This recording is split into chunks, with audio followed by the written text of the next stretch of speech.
नमस्कार दोस्तों, 2006 में एक संगठन बहुत ही तेजी से भारत के अंदर चर्चा में आता है जिसका नाम था पीएफआई यानी कि पॉपुलर फ्रंट ऑफ इंडिया। लेकिन कुछ सालों के बाद ही यह कहा जाने लगा कि यह संगठन आतंकी गतिविधियों को अंजाम देता है, यानी कि आतंकी गतिविधियों में शामिल रहता है। और इसकी सबसे बड़ी वजह यह बताई गई कि यह संगठन सिमी का ही एक दूसरा रूप है। सिमी यानी कि स्टूडेंट फेडरेशन ऑफ इंडिया, जिसे भारत में 2001 में बैन कर दिया गया था। ऐसा कहा गया कि सिमी के ही आतंकी अपना भेष बदल करके एक नए रूप में आए हैं और उसका नाम है पॉपुलर फ्रंट ऑफ इंडिया।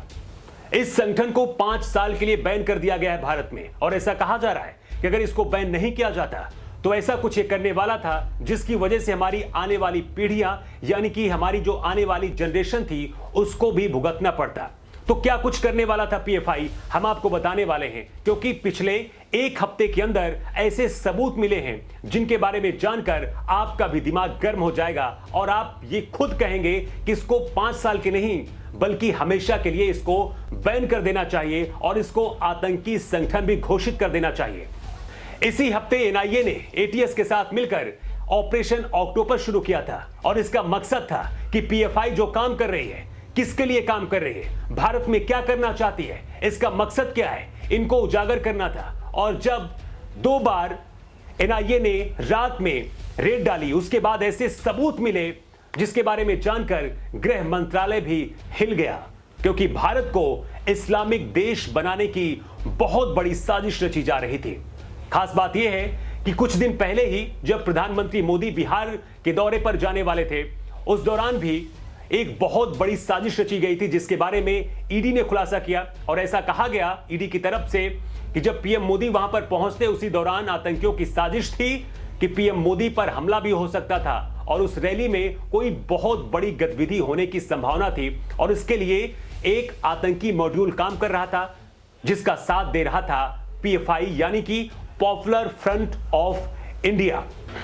इसी दौरान ऐसे कई सबूत मिले थे जिसके बारे में जानकर मोदी सरकार और पूरा देश हिल गया था। ये सबूत थे 2050 से पहले भारत को मुस्लिम यानी कि इस्लामिक देश बनाने का।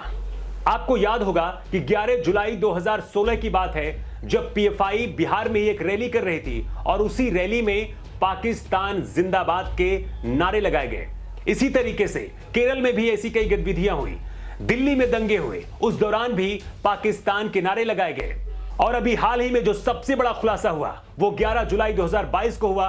Phulwari Sharif PFI terror module का खुलासा हुआ था जिसके बारे में जानकर ही जितनी भी सुरक्षा एजेंसियां थी वो भी अलर्ट हो गई थी और उसके बाद से ही ऑपरेशन ऑक्टोपस की शुरुआत हुई।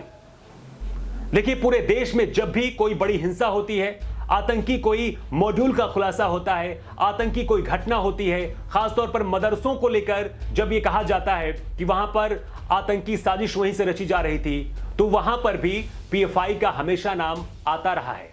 और इसी वजह से पीएफआई पर लगाम लगाना बहुत ही जरूरी हो गया था। लेकिन पीएफआई के पास इतना ज्यादा पैसा कहां से आता था, इसके बारे में भी खुलासा हुआ है और बताया गया है कि गल्फ कंट्रीज यानी कि जो मुस्लिम देश हैं जैसे कि कुवैत, बहरीन और जो कतर जैसे देश हैं, वो करोड़ों रुपए की फंडिंग करते थे पीएफआई को। और इस तरीके से पीएफआई पूरे देश में आतंकी साजिश में शामिल होता था और अंजाम तक पहुंचाता था।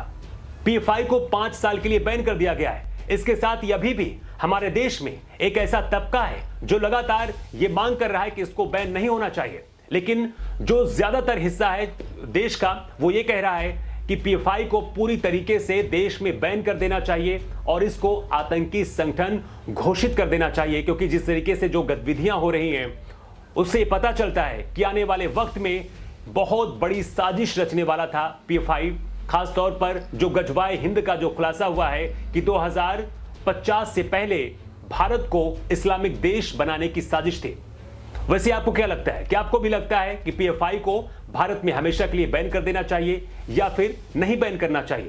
भारत सरकार ने यानी कि जो मोदी सरकार ने जो फैसला लिया है इसको बैन करने का, क्या वो सही है या फिर गलत है? आप क्या सोचते हैं? कमेंट बॉक्स पर लिखकर जरूर बताइएगा। नमस्कार।